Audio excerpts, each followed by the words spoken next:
Adik-adik, hafalkan doa ini, siapa tahu orang tuanya lagi dililit hutang karena nyokolahin adik-adik. Ibu-ibu, doakan, siapa tahu suaminya lagi dililit hutang, terutama yang berhutang. Bapak-bapak, sudah apa belum doanya? Semua penasaran, dirahasiakan. Sebetulnya banyak yang sudah hafal doa ini. Allahumma, ikuti. Inni a'udzu bika minal hammi wal hazan wa a'udzu bika minal azzi wal kasal wa a'udzu bika minal jubni wal bukhl wa a'udzu bika min qalabatid daini wa qahrir rijal min.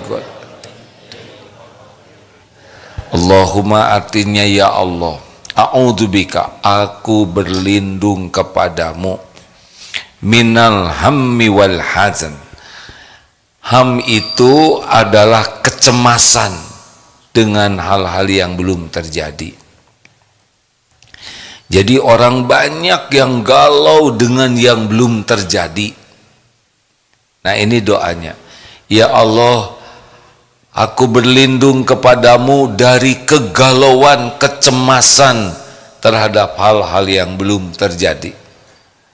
Kalau hazan apa? Kesedihan dengan yang sudah terjadi. Kita jarang sedih dengan yang belum terjadi. Sedih itu dengan yang sudah terjadi. Sedih ketipu, kesedih difitnah, sedih tertimpa sakit, sedih karena ada yang meninggal. Kita berlindung kepada Allah dari dua keadaan yang sangat tidak enak ini, ham dan huzn. Ini doanya, Allahumma inni a'udzubika minal hammi wal hazan. Bagi saudara-saudara yang sedang bingung, galau, cemas, sedih, ini doanya. Ada yang mau ujian, ada kelas berapa sih? Kelas 8 tak kelas berapa? 2 SMP. Oh, lagi pas ini ya, lincah-lincahnya. Karena tahun depan mulai menderita, mau ujian. Kalau kelas 1 lugu, ya kelas 2 ini sedang dalam posisi kebingungan. Cocok doa ini. Yang doa selanjutnya, wa a'udzubika minal azzi wal kasal. Berlindung dari kelemahan dan kemalasan. Apa bedanya lemah dengan malas? Lemah itu dia tidak mampu, ingin tapi tidak mampu. Kalau malas, dia mampu tapi tidak mau. Jelas ini luar biasa doa ini ya. Kita berlindung dari sesuatu yang kita ingin tapi kita tidak punya daya. Dan dari kita punya kemampuan tapi tidak mau melakukan. Tahajud mampu tidak? Mampu, tapi tidak melakukannya. Ke masjid mampu tidak? Mampu. Ke masjid mampu. Lah, orang main sepeda aja 50 km kuat, jogging 10 km kuat, masa ke masjid 50 meter tidak kuat? Kenapa coba? Karena ingin digotong oleh tetangga yang tahu artinya apa, Dek? Adik-adik, lelaki sejati itu lihatnya bukan dari ototnya, bukan dari gelarnya, bukan dari kepintaran, kekayaan, keterkenalan. Lelaki sejati itu lihat sanggup tidak ke masjid. Kalau lelaki sudah tidak sanggup ke masjid, ke rumah Allah, padahal Rasulullah SAW Yang tunanetra saja kalau mendengar adzan dianjurkan ke masjid. Umi Maktum itu. Akhwat, santri akhwat, nanti kalau mau punya suami, lihat dia suka ke masjid tidak. Sepanjang masjidnya masih memungkinkan didatangi, keren banget tuh. Karena lelaki sejati salah satu di antara cirinya adalah istiqomah ke masjid, dan yang paling top sholat subuh berjamaah, karena sepanjang malam dianggap sholat terus menerus. Kalau sholat isya berjamaah separuh malam dianggap sholat terus menerus. Sudah mendengar belum adik-adik lelaki solehah? Lelaki solehah. Lelaki solehah. Sudah tahu belum? Yang bagaimana? Lelaki yang sholatnya di rumah terus, itu mah lelaki males namanya ya. Saya juga belum tahu lelaki solehah seperti apa ya. Sampai di mana tadi ceramahnya? Jadi, ayo ke masjid. Kita ini banyak tidak beramal bukan karena tidak mampu, tapi karena kalah oleh malas. Padahal semua urusan kita ada dalam genggaman Allah. Kan ada yang nanya, gimana sih umat Islam ini? Pagi ke masjid, siang ke masjid, terus bulak-balik, sholat lagi. Kapan kerjanya? Dia nggak ngerti bahwa kerja yang efektif, efisien itu akan terjadi kalau ibadahnya bagus. Mudah susahnya urusan itu bukan karena pintar, tapi karena Allah memudahkan atau tidak. Kita ini diciptakan oleh Allah, wa ma khalaqtul jinna wal ins illa liya'budun. Diciptakan untuk ibadah kepada Allah. Hidup ini menunggu waktu sholat. Kita tunggu subuh dengan tahajud, sholat subuh jamaah. Kita tunggu sholat duhur dengan bekerja, dengan kuliah, belajar, berbuat kebaikan, dagang. Sholat itu pilarnya, dan menunggu waktu sholat diisi dengan ibadah lainnya. Ngurus keluarga, ngeberesin rumah, itu ibadah. Sekolah, dagang, kuliah, olahraga, kalau niat dan caranya benar, ini ibadah. Nanti masuk lagi waktu ibadah kuncinya, yaitu sholat. Dari sholat nanti tunggu lagi waktu asar. Beginilah kita nunggu mati, nunggu dipanggil pulang, nunggu giliran pulang dengan mengisi dengan ibadah. Ini hidup kita tuh. Nanti gimana dong prestasi kita, rezeki kita? Demi Allah, rezeki itu semuanya milik Allah. Hanya Allah yang menggenggam rezeki. Hanya Allah yang membagikan, membuka, menyempitkan, melapangkan, mengadakan, mengambil. Allah satu-satunya. Jadi bekerja itu bukan nyari uang. Bekerja itu ibadah. Makanya sholat nikmat, nanti oleh Allah diatur, ketemu ini, rapatnya begini, teng, kasih ide, pray beres begitu. Tapi kalau tidak pakai sholat bagaimana? Ya rasakan saja. Pasti ruwet, capek, cemas, galau, kecewa, jengkel, kesel, begitu aja. Ribet. Dikasih nambah ribet, ditahan jadi ribet, diambil ribet juga. Begitulah hadirin. Harusnya hidup ini enjoy saja. dikasih syukur, ditahan sabar, diambil ridho. Enak harusnya hadirin kalau sholatnya bagus. Dengar adik-adik ya. Masih ingat perumpamaan botol kemarin? Ingat tidak? Ya coba diingat-ingat. Sudah? Nah itulah ya. Cukup ceramah yang enak begitu hadirin. Pernah ada seorang kiai mau ceramah khutbah Jumat. Saudara sudah dengar belum ceramah saya? Ya udah. Saudara aja yang ceramah. Gitu katanya. Kiainya istirahat. Lanjut. Jadi ada lemah. Lemah itu apa? Mau tapi tidak mampu. Kalau malas itu apa? Mampu tapi tidak mau. Dua-duanya adalah masalah. Solusinya yang bisa menolong siapa? Allah. Makanya minta ke Allah. Banyak di antara kita yang punya keinginan tapi nggak mampu. Nah inilah doanya.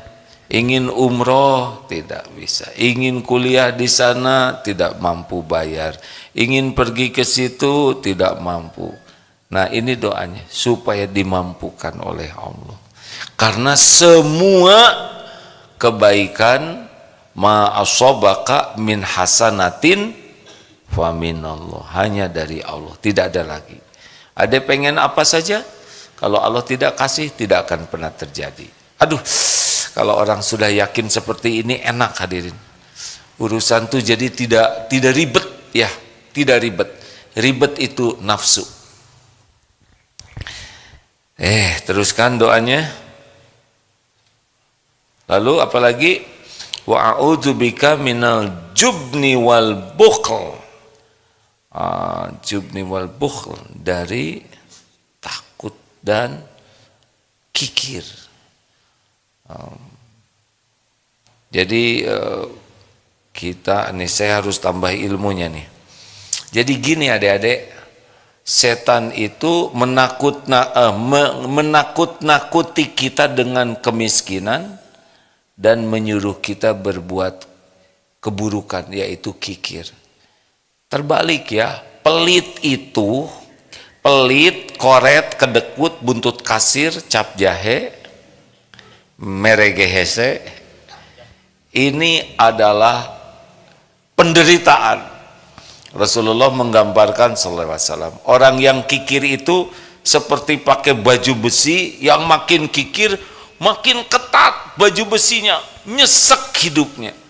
Bahagia itu alladzina yunfikuna fis sarra'i wadarra. Bahagia itu senang berinfak dalam keadaan lapang dan sempit. Nah, kita harus berlindung kepada Allah nih.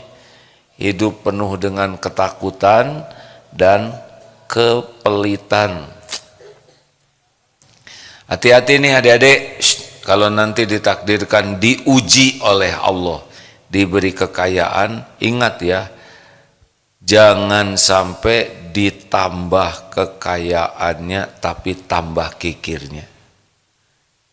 Coba ini sedekah 1 miliar sebulan, sedikit atau banyak? Nah kita gini, ada seorang yang diberi rezeki oleh Allah 1 bulan ningkat itu ya, asalnya 1 juta naik ke 10 juta, naik ke 100 juta, naik ke 1 miliar sebulan. Ini naik tidak penghasilan sedekahnya? Bagus tidak?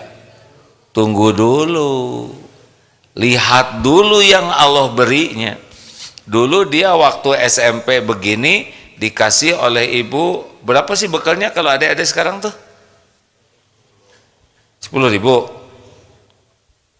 Hah? Zaman sekarang berapa adik-adik sekolah? 10.000. 20. Oh, tergantung ibunya ya. Misalkan dikasih 10.000, dia sedekah 2.000. Berarti berapa persen? 20%. Nih nak, ibu kasih 10.000, dia sisihkan 2.000, dia sedekahkan 1/5. Lama-lama SMA berapa? Berapa kalau SMA? Bapak SMA dulu? Enggak, kita mah SD cuma 100 rupiah ya enggak. Misalkan naik dikasihnya jadi 40.000. Sedekahnya naik jadi 4.000. Naik atau turun? Ini nih kalau yang dengar yang ngantuk nggak jelas gini. Dia sedekahnya jadi 4.000 sekarang sehari. Karena ibunya ngasih 40.000. Jadi naik atau jadi turun? Turun. Emang jumlahnya naik. Tapi tadi 20%, sekarang jadi 10%. Kuliah nih, sehari dikasih 100.000. Dia sedekahnya 7.000, naik atau turun? Makin turun walaupun jumlahnya naik. Jadi jangan terkecoh oleh jumlah yang kita keluarkan. Wah, saya naik nih, dulu saya cuma 2.000, sekarang saya sedekah 7.000. Padahal rezeki dia naiknya jadi 100.000.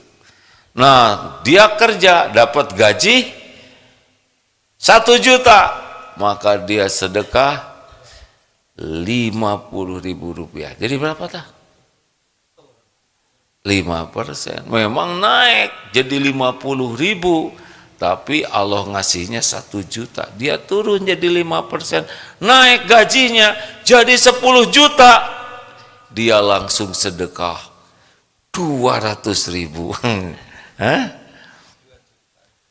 Ayo. Jadi cuman 2% dia sedekah. Benar gitu? Hitung sendirilah. Iya kan? Dia gajinya 10 juta. Sedekahnya 200.000. Berarti berapa? Kenapa sih nggak pada bisa ngitung begini?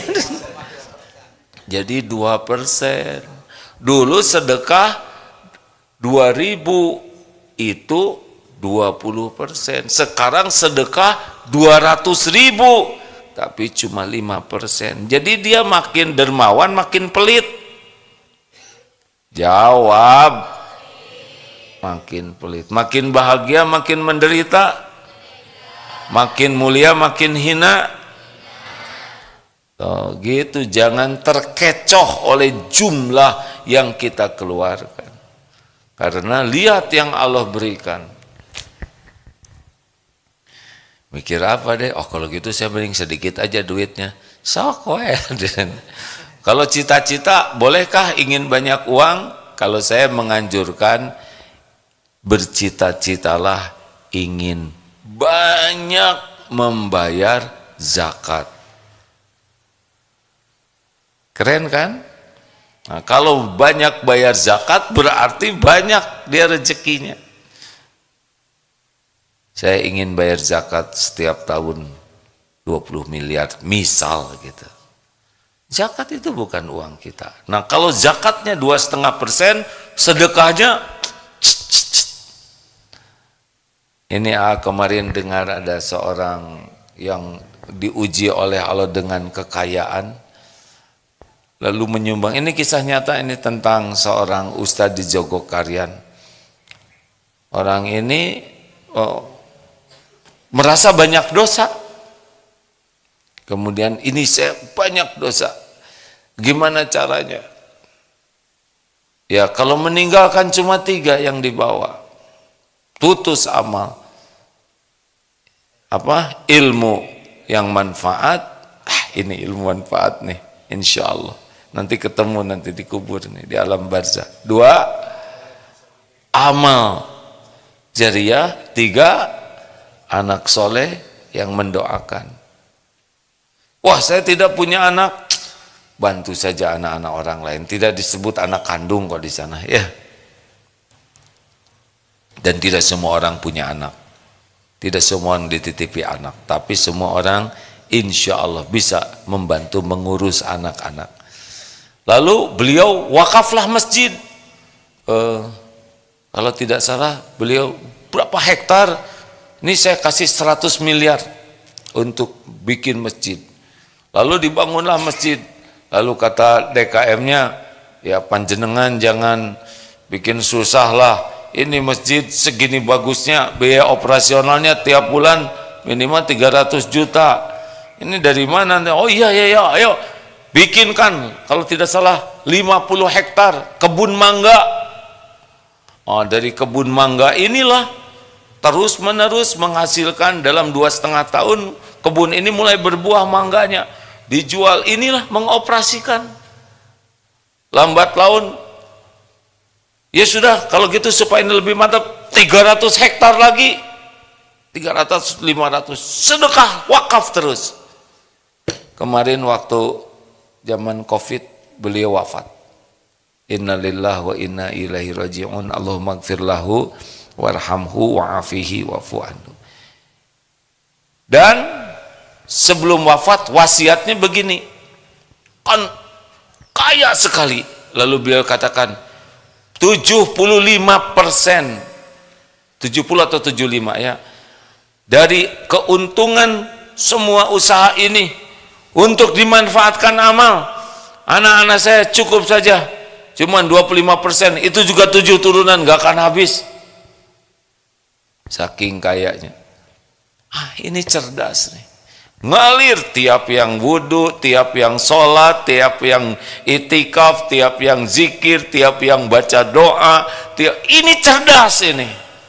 Nah, kita harus minta ke Allah dicabut kekikiran kita sehingga lebih menikmati bersedekah, berwakaf, beramal jariah dibanding ngumpul. Karena aslinya gini deh, harta itu kalau sudah kita nyarinya udah capek pagi siang malam, kalau udah dapat kita yang jagain. Bedanya harta dengan ilmu gitu. Kalau kita nyari ilmu yang jagain kita. Kalau kita nyari harta, makin bagus, makin mahal, kita jadi penjaganya. Dan mau dibawa kemana? Korun, ingat harta karun katanya ya. Yang kuncinya saja, kunci gudang hartanya berat sekali dipikul oleh orang-orang, dibawa kemana karun? Makan cuman segitu-gitunya, pakaian segitu-gitunya, tidur juga walaupun rumah besar pasti di atas tempat tidur, itu juga kalaupun tempat tidurnya gede misalkan sebesar lapangan tenis, dia tidak mungkin gelinding-gelinding ke sana sini, pasti cuman di pojok, itu juga belum tentu bisa tidur. Makanya minta ke Allah supaya dicabut kebakilan kita. Ini hebat doa ini ya, luar biasa nih. Dari cemas, dari sedih, dari lemah, dari malas, dari ketakutan, dari kekikiran. Waduh, ini memang Rasulullah SAW kalau doa simpel tapi solusi. Terus wa a'udzu, dan kami berlindung bika kepadamu min golabatid daini wa qahrir rijal, dari lilitan hutang dan qahrir rijal. Jadi kayak yang mengancam, menekan. Kan kalau punya utang ada debt collector, ada perilaku orang yang ngutangin yang bikin kita tertekan, terancam. Nah, ini doanya. Ini cocok sekali nih. Kelihatannya yang punya utang sangat serius memperhatikan. Ini cocok katanya. Ini pertolongan Allah. Benar. Apa sih rahasianya kalau punya utang supaya lunas? Satu, ingin bayar. Karena ada orang yang tidak pengen bayar. Ada Pak. Dia pinjam kepada saudaranya yang kaya, kepada temannya yang kaya. Pinjamnya 2 juta, 500 ribu, 1 juta. karena lihat temannya ini kaya, saudaranya ini kaya raya, jadi menganggap uang segitu kecil buat dia. Tidak ada niat bayar utang, itu nggak akan sanggup dia bayar hutang. Keganjel nanti dia di akhirat nanti. Kan Rasulullah SAW ketika ada sahabatnya yang meninggal, ditanya, bukan tanya dia sholat tidak, enggak, ditanya punya hutang tidak. Oh dia punya hutang, oh kalau gitu silakan sholatkan. Rasulullah tidak mau menyolatkan. Para sahabat langsung, wah berapa hutangnya? Ayo, akhirnya patungan dilunasi, barulah Rasulullah menyolatkan. Bukan karena Rasulullah penuh kebencian, tapi ini menunjukkan ada yang harus ditunaikan dulu. Rasul bisa saja bayar hutang beliau, ya enggak? Tapi bagaimana orang berutang ketika mati itu bermasalah. Jadi harus punya niat untuk melunasi hutang. Jangan anggap remeh. Kita bakal celaka nanti pas mati. Orang yang syahid saja terganjal karena hutang. Sebanyak apapun hutang, kalau Allah mau lunasi, lunas. Gimana caranya? Hutang saya ini sederhana gini ya. Halo. Ini adik-adik kayaknya kurang begitu ngerti ilmu hutang, belum nyobain berhutang ya. Orang tua sih yang hutang ya. Tapi ini yang lagi menyimak nih kelihatannya antusias ya. Yang lagi jatuh tempo. Pakai nyebut aduh siapa tuh. Aduh di sini nih banyak yang itikaf hanya karena jatuh tempo Pak. Nah dengar ini, tadi saya mau ngomong apa, lupa ngomong apa?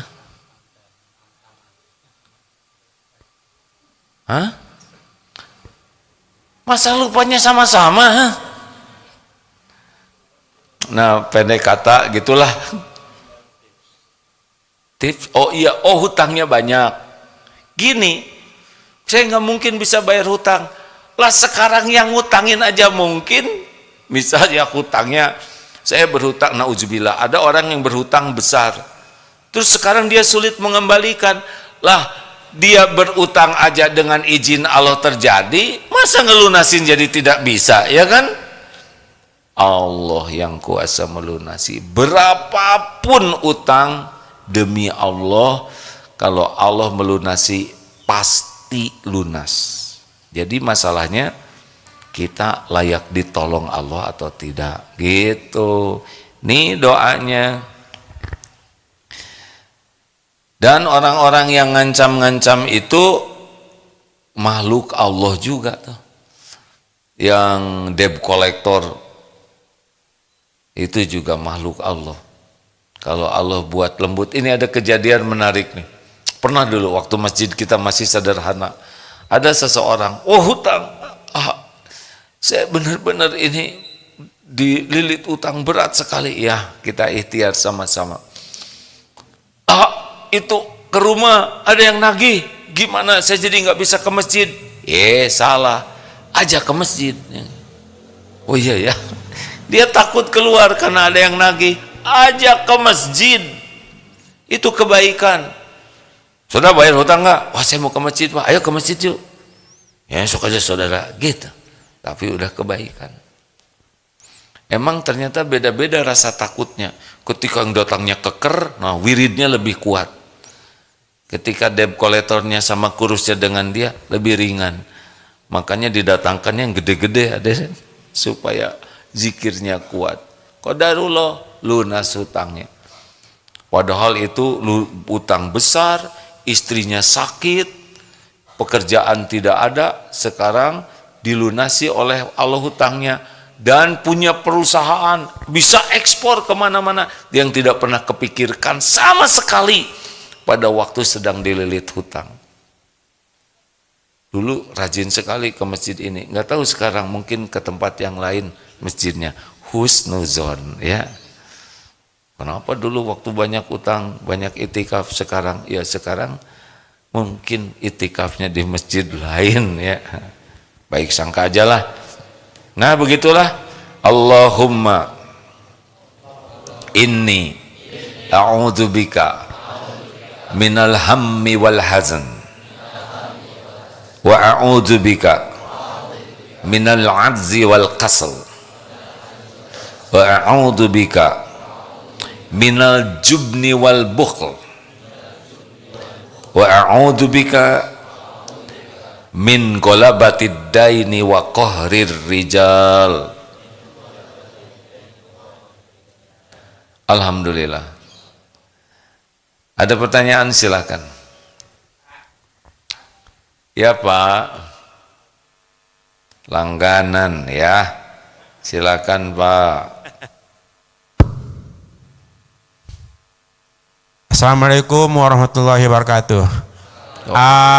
Begini ya, tadi UAA menyinggung masalah sholat. Ini kan kalau kita lihat di dalam Al-Quran itu surat Al-Ankabut ayat 45, sholat itu dapat mencegah perbuatan keji dan munkar. Inna sholata tanha anil fahsya'i wal munkar. Kemungkaran yang kita lakukan sehari-hari seperti berbohong, iri, dengki, menggunjing, menggibah dan segala macam yang dilarang dalam agama Islam, ini yang akrab kita lakukan.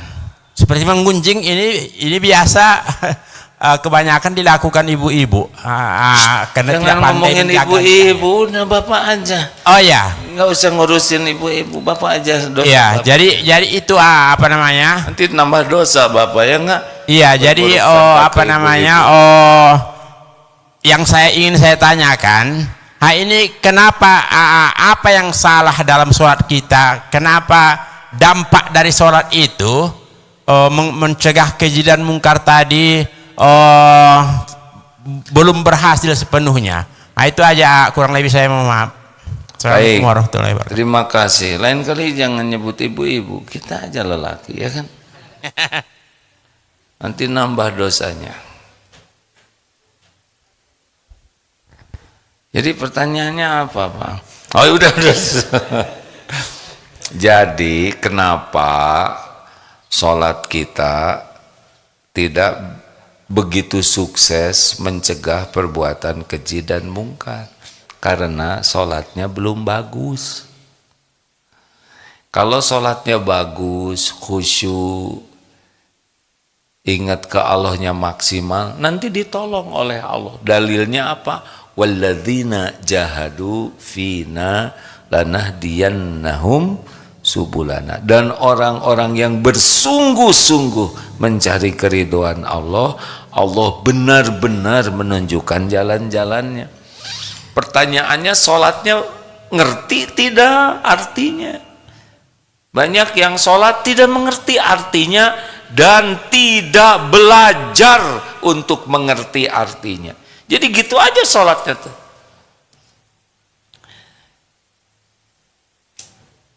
Ada 6 Pak ciri sholat yang sholatnya jelek.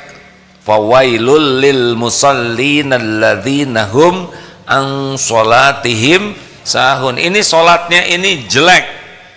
Celaka orang yang lalai dalam sholatnya. Surat Al-Ma'un ini ya. Ada 6 cirinya. Bapak sudah tahu belum? Ini kalau sholat seperti ini tidak akan menolong dia. Bahkan sebaliknya bisa tambah kesusahan. Dia sholat tapi lalai dalam sholatnya. 1, berat melaksanakan sholat. Sholat itu dianggap beban, bukan sebagai satu karunia yang dinikmati.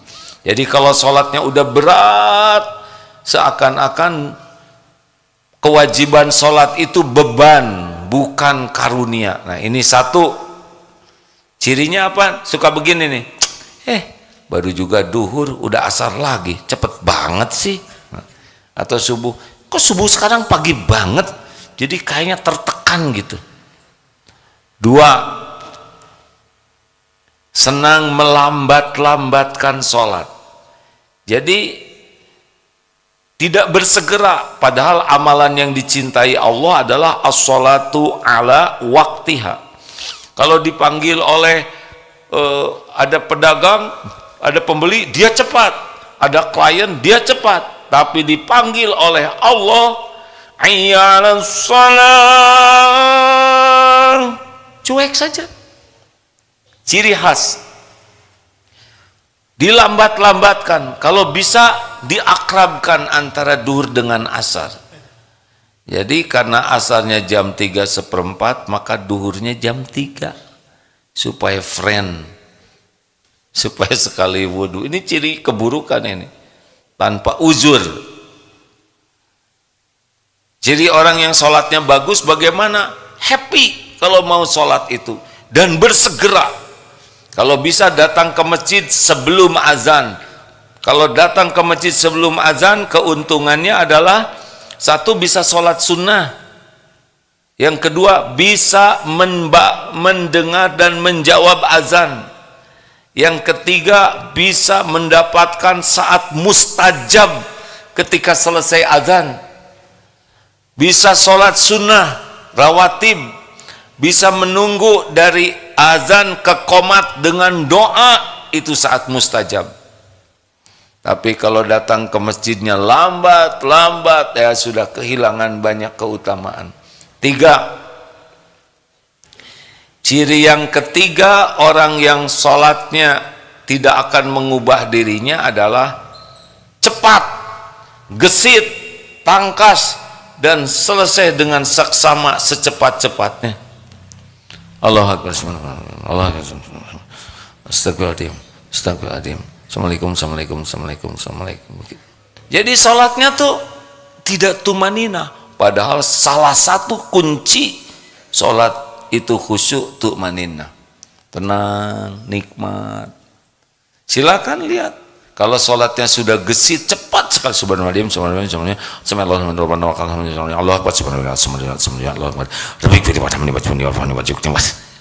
nggak ada jelas, belum selesai juga subhanarabbiyal a'la udah ada yang begitu. Itu ciri sholat yang buruk. 4. Kenapa Bapak langsung sembunyi? Saya nggak nyangka loh Pak. Yang keempat, 1 apa? Berat. 2, lambat-lambatkan. 3, cepat. 4, harusnya ada 5 atau 6. Kenapa saya jadi lupa? Selanjutnya adalah sedikit ingat Allahnya. Jadi selama sholat tuh ngelantur aja Pak, kemana saja pikiran itu. Padahal kualitas sholat itu ditentukan oleh ingat atau tidaknya kepada Allah. Wa aqimis sholah li dzikri, dan dirikanlah sholat untuk mengingatku. Jadi lihat saja sholatnya. Kalau selama sholat ingat ayam, ingat makanan, ingat sendal, ya, ingat sepeda, ingat kunci yang lupa nyimpen. Jadi sholat itu ada yang nyari kunci. Saya juga tadi keganggu Pak, waktu sholat subuh kan ada yang ngobrol tuh di atas. Tapi saya lagi sholat nih. Rada jengkel juga, merencanakan apa tindakan selanjutnya. Astagfirullahaladzim. Yang ke-5 adalah malas berjamaah. Jadi maunya sendiri, gesit. Oh, ada yang kelewat. Yang kedua tadi yang kelewat, ria. Jadi sholatnya itu seneng kalau diketahui orang. Kalau nggak ada yang tahu, dia cenderung tidak sholat, atau sholatnya sendirian cepat. Ini udah jelek lah. Jadi bagusnya bagaimana? Semangat, ikhlas, selalu on time, tepat waktu, senang berjamaah, tumanina, dan benar-benar berusaha ingat Allah. Nanti kalau sholatnya bagus, maka urusan yang lain Allah membaguskan. Gitu Pak. Kita mudah marah, ditahan marahnya oleh Allah. Kita mau tergelincir oleh syahwat, Allah yang akan melindungi kita. Pokoknya sholatnya bagus. Wasta'inu bis sabri was shalah. Makanya kalau ada apa-apa, sholat. Gembira, sholat untuk bersyukur. Sedih, sholat. Kecewa, sholat. Jengkel, sholat. Punya keinginan, sholat. Sakit hati, sholat. Cemburu, sholat. Merasa terancam, sholat. Cuma Allah kok yang punya segala-galanya, yang menguasai segala-galanya. Tidak bisa terjadi nikmat maupun musibah tanpa izin Allah. Begitu Pak. Terima kasih. Mim, pertanyaan terakhir. Assalamualaikum A, izin ada pertanyaan dari medsos. Assalamualaikum A, mau bertanya bagaimana kalau hutang riba, misal kita sudah tidak sanggup membayar, bagaimana hukumnya A? Ya harus bayar. Hukumnya ngemplang. Salah itu harus tobat betulan supaya dikasih jalan, supaya tidak terjerat hutang riba. Harus benar-benar, mungkin bukan hukumnya ya, karena itu hutang harus dibayar. Harus cari solusinya. Tapi yang paling penting cobalah datang ke masjid, itikaf, banyak tobat, perbanyak minta tolong kepada Allah dan amalkan doa tadi. Begitu, cuma Allah yang bisa bayar. Jangan suka ngutang, jangan ngenteng-ngentengin ngutang, apalagi untuk hal-hal yang konsumtif, jangan ngutang. Ya, nanti apalagi hutang yang pakai riba, itu akan menjadi petaka. Ada lagi Mim? Yang di atas nggak bisa Bu, karena mikrofonnya nggak ada ke atas ya. Silakan. Mim? Bismillah A, mau nanya, kalau hutang yang banyak udah doa tapi belum selesai juga, sudah bersabar, apalagi yang harus dilakukan untuk ikhtiar A? Ya perbaiki ya tuh tobatnya, karena semua kepahitan itu diundang oleh dosa. Ma asobaka min hasanatin faminallah wa ma asobaka min sayyiatin famin nafsik. Itu pasti ada dosa yang belum ditobatin itu. Semua kegelisahan, sakit, nyeri, pilu, ditipu, difitnah, dililit hutang, pokoknya apapun yang tidak enak bagi kita itu disebabkan karena dosa kesalahan. Kalau bagi Nabi, bagi orang-orang yang mulia yang sudah dekat dengan Allah, kepahitan itu pengangkat derajat. Kalau bagi kita sih biasanya disebabkan karena tidak serius tobatnya. Coba fokus tobat dulu ya, sambil ikhtiar. Terakhir, Assalamualaikum A, mau bertanya, saya ingin memperbaiki masalah sholat. Kalau bermakmum itu gimana A, misalkan kita bermakmum nih, kita kan ketinggalan 1 rakaat atau 2 rakaat, kan di pinggir kanan kiri kita ada orang tuh, kita baiknya ngikut bermakmum lagi atau sholat sendirian menyelesaikan ke satu, keduanya. Terus di sujud terakhir apakah boleh kita berdoa, lamanya berapa lama gitu? baik. Kalau kita sudah bermakmum, sempurnakan sisa sholatnya sendirian. Ada juga yang berpendapat ikut kepada yang lain. Saya ikut yang sendirian. Jadi kalau udah selesai dengan imam, ya kita sempurnakan. Kalau tidak, nanti mundur-mundur terus, mungkin jadi tidak ada ujungnya ya. Wallahu alam. Tapi ada juga yang ikut pendapat demikian. Tapi kalau saya selesai, imam kita sempurnakan. Bukan hanya sujud terakhir sholat doa itu, di tiap sujud sebaiknya doanya doa Quran. Maksudnya bukan membaca Quran, tapi doa terbaik kan doa yang dibuat oleh Allah atau doa yang dicontohkan Rasul. Kalau pakai bahasa Indonesia, ada juga ulama yang menganjurkan jangan pakai bahasa kita dulu, karena seperti menambah bacaan sholat. Makanya hafalkanlah sholat, doa-doa yang kita perlukan, supaya pada waktu sujud kita bisa berdoa seperti yang dicontohkan Rasul. Ya. Jazakallah khairan. Terima kasih. Tepat waktu, sudah waktunya terakhir. Allahumma inni a'udzubika minal hammi wal hazan wa a'udzubika minal azzi wal kasal wa a'udzubika minal jubni wal bukhl wa a'udzubika min golabatid daini wa qahrir rijal. Amin ya Allah ya rabbal alamin. Terima kasih. Subhanakallahumma bihamdik asyhadu alla ilaha illa anta astaghfiruka wa atubu ilaik. Assalamualaikum warahmatullahi wabarakatuh.